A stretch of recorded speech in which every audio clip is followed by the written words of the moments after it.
Parte semana 2 com Jesus.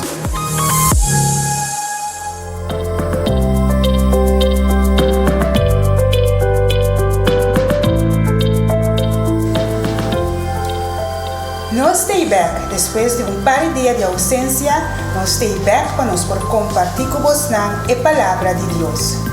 Agora, já são nossa parte semana e nós estamos meditar riba Mateus 5, versículo 24 até 28.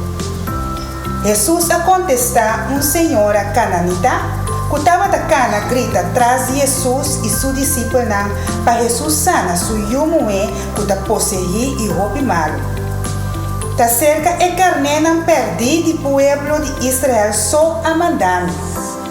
A mulher vai cerca de encarudia su dilante e avisa: Senhor, ajuda-me.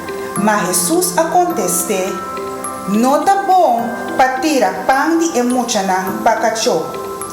E senhora a responder: verdade, senhor, pero e cachorro na boa de mesa também está come wiri com andonho laga cai.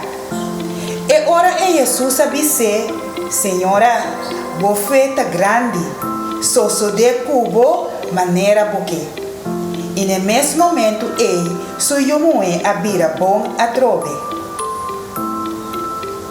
Jesus a bini para nos tur, basta nos ter fé.